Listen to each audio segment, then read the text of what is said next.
विद्यार्थी मित्रो, आज आपण इयत्ता 11वीच्या अभ्यासक्रमातील पहिला पेपर मार्केटिंग अँड सेल्समनशिप या विषयाचा आपण अभ्यास करणार आहोत.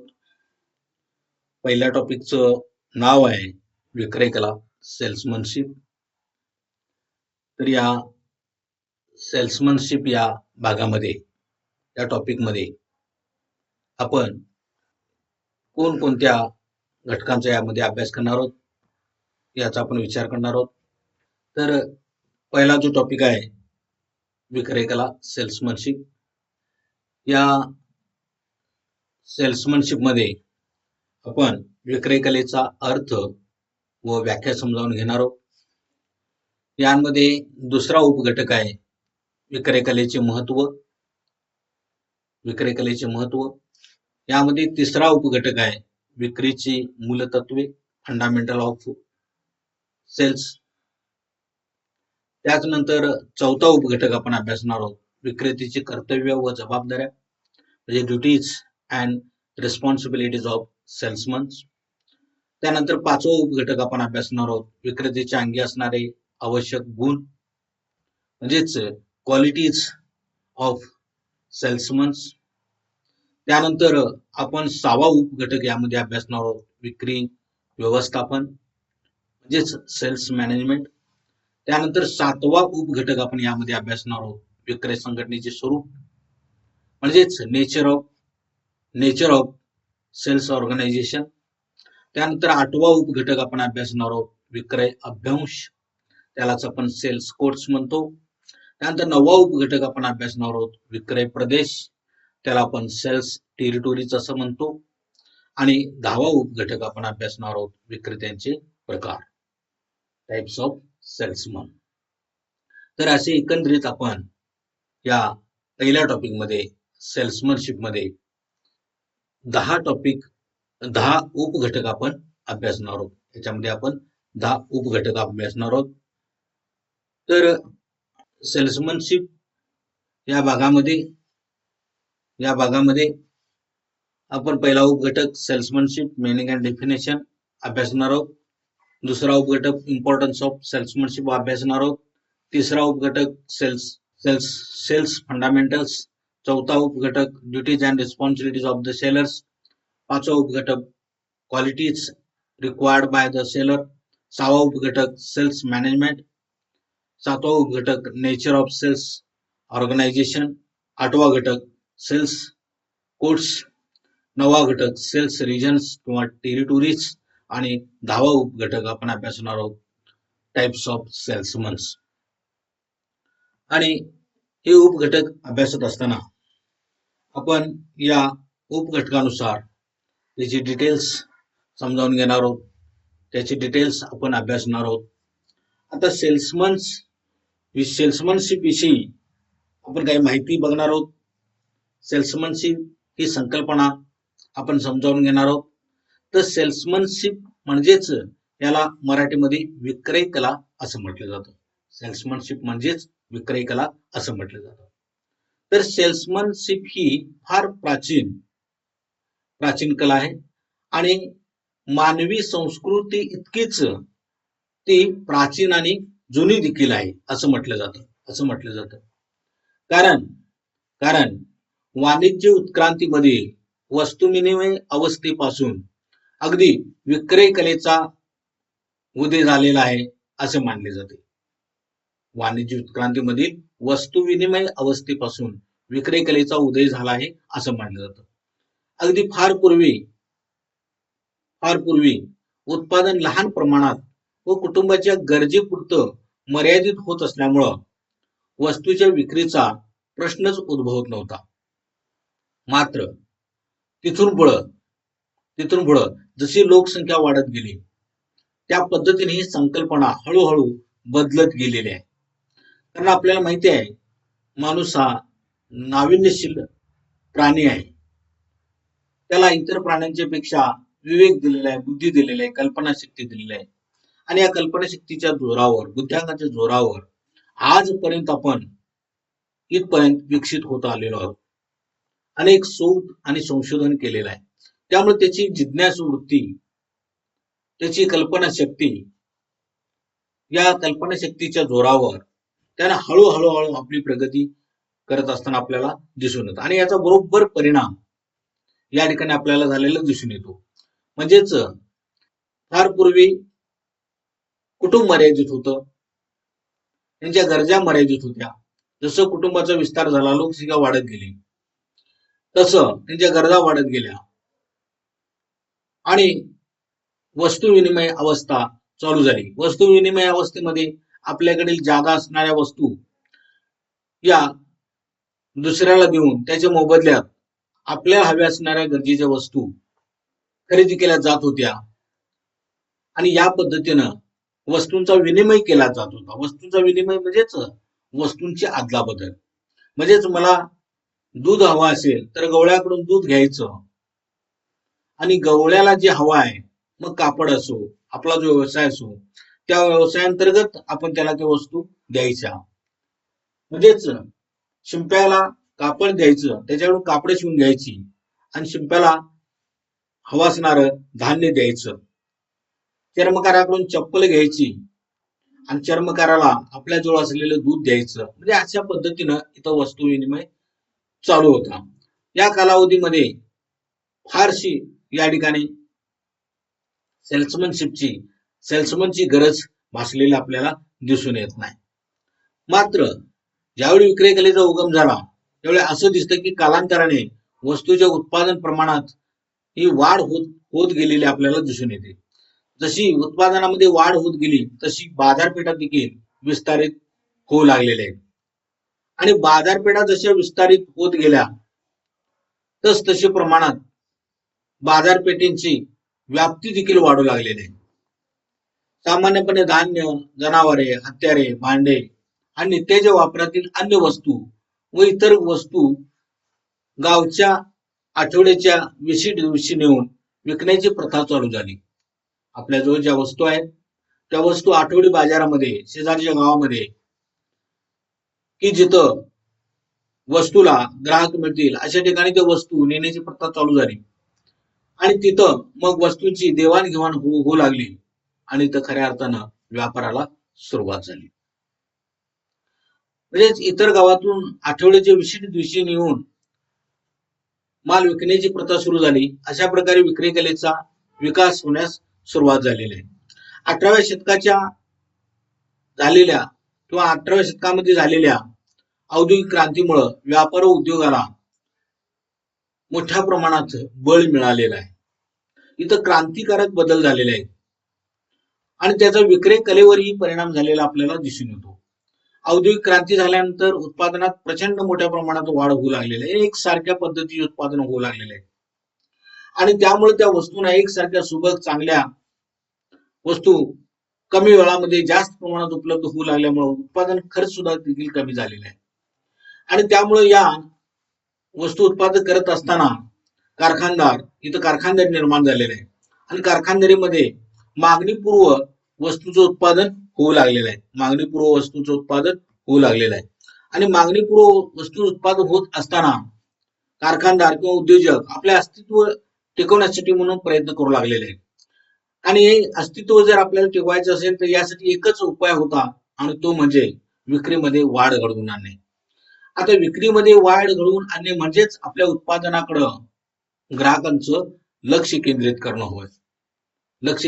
होय किंवा ग्राहकाला आपलं उत्पादन खरेदी करण्यासाठी भाग पाडणं होय.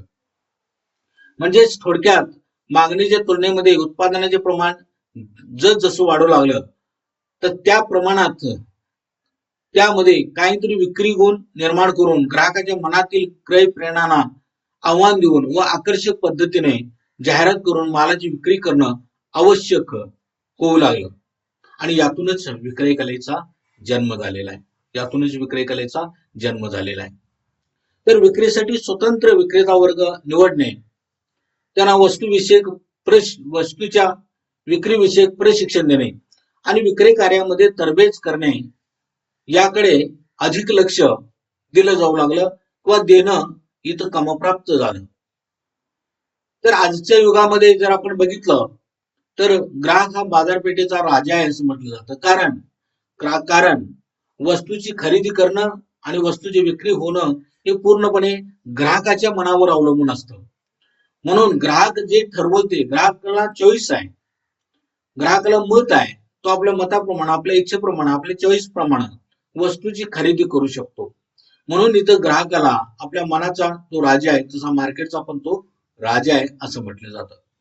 म्हणून ग्राहकाचे समाधान करणे, त्याला आपलेस करून आपल्या वस्तूची विक्री करणे, हे या विक्रेत्याला करणं इथं गरजेचं वाटू लागलेलं आहे. आणि यातूनच विक्री कलेला जास्त महत्व आलेलं आपल्याला दिसून येतं आणि विक्री कलेचा इथं विकास होऊ लागलेला आहे.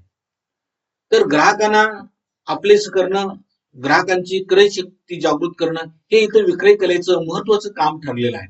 विक्री कलेचं महत्वाचं काम ठरलेलं आहे.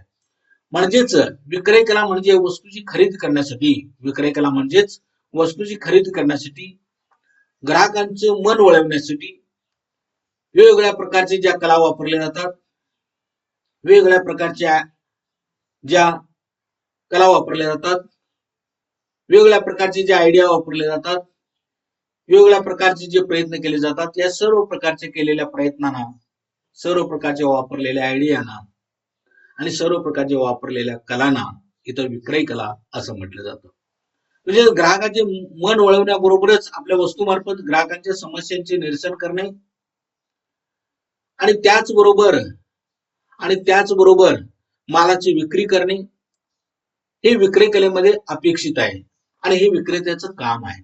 म्हणून विक्रेत्यांना आपल्यातील काही गुण कौशल्य विकसित केले पाहिजेत की जेणेकरून ग्राहकाची क्रय शक्ती त्याला जागृत करता आली पाहिजे, ग्राहकाला त्याला समाधानी ठेवता आलं पाहिजे आणि आपण उत्पादित केलेल्या वस्तू त्यांना चांगल्या पद्धतीनं विक्री करता आल्या पाहिजेत. या दृष्टिकोनातून विक्री कलेला इथं महत्व असताना आपल्याला दिसून येतं.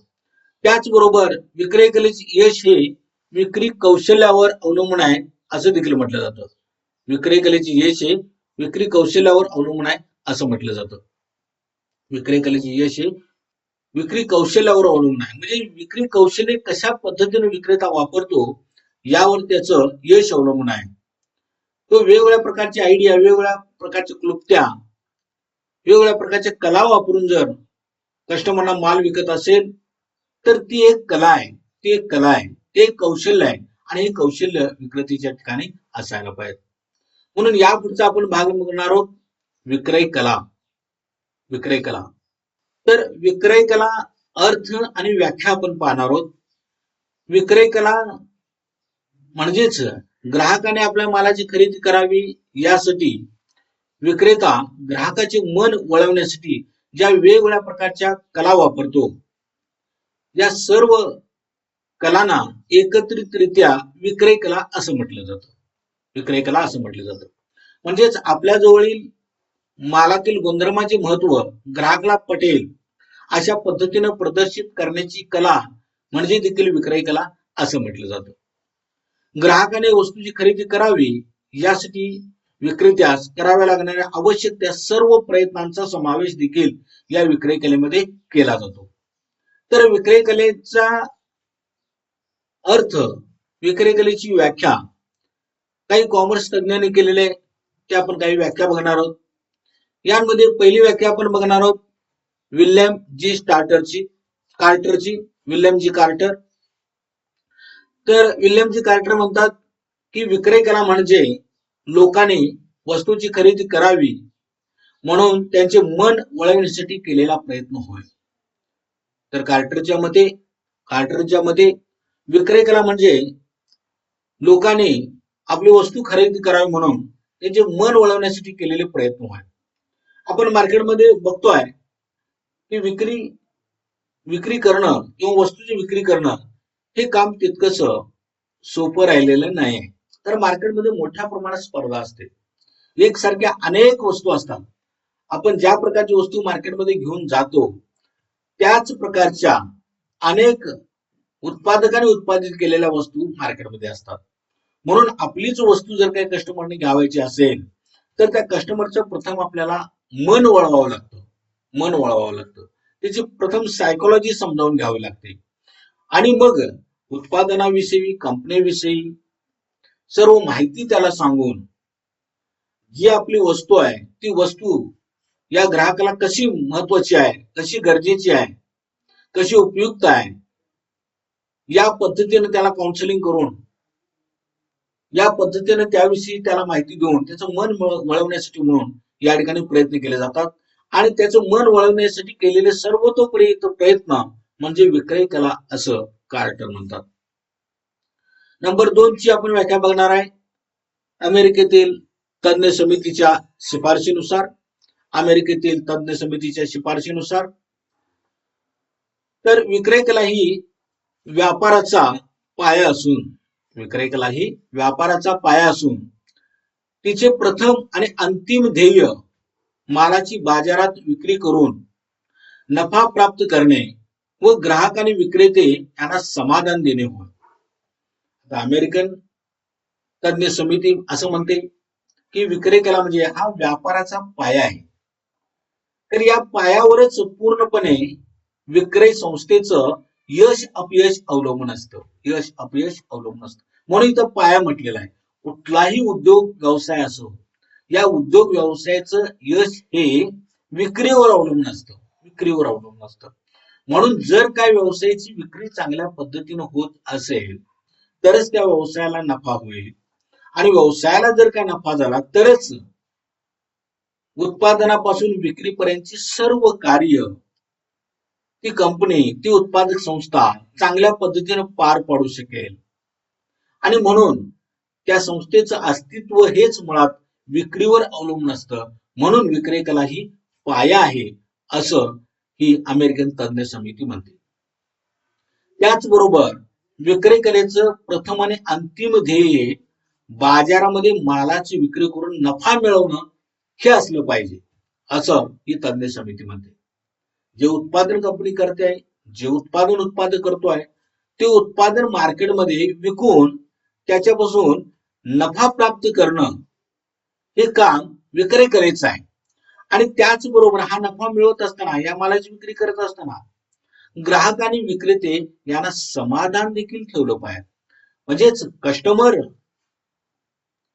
आणि सेल्समन यांचं सॅटिस्फॅक्शन देखील झालं पाहिजे, यांचं समाधान देखील झालं पाहिजे.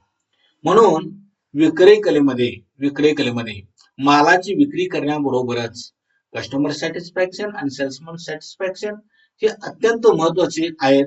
आणि त्यासाठी म्हणून विक्रय कलेला महत्व दिलं जातं. त्यानंतरची आपण तिसरी व्याख्या बघणार आहोत, स्टिफन्सची. आता स्टिफन्स म्हणतात ग्राहकांनी पूर्वी विकत न घेतलेली वस्तू त्याने विकत घ्यावी म्हणून बुद्धी परस्पर जे प्रयत्न विक्रेत्याकडून करण्यात येते त्याला विक्रय कला असं म्हणतात. म्हणजेच या ठिकाणी स्टिफन्स म्हणतात ग्राहकाने पूर्वी खरेदी न केलेली वस्तू त्याने खरेदी करावी म्हणून विक्रेत्याकडून त्याची बुद्धिमत्ता वापरून, त्याचा बुद्ध्यांक वापरून, बुद्धी परस्पर जे काय त्याच्याकडून प्रयत्न केले जातात आणि वस्तूची विक्री केली जाते. या बुद्धी परस्पर वस्तू विक्री करण्यासाठी जे काही प्रयत्न आहेत या प्रयत्नांना स्टिफन्स या ठिकाणी विक्रय कला असं म्हणतात. कारण एखादी वस्तू विकायची म्हटलं तर अनेक प्रकारचे लोक आहेत आणि एकाच पद्धतीनं या लोकांना रिॲक्ट करून चालत नाही, कस्टमरला रिॲक्ट करून चालत नाही. त्याचे स्वभाव, त्याची इच्छा, त्याची आकांक्षा, त्याची आर्थिक परिस्थिती, त्याचा सामाजिक स्तर, त्याची मानसिक स्थिती, या सर्व गोष्टींचा विचार करून त्या ग्राहकाला आपल्याला वस्तू विकावी लागते.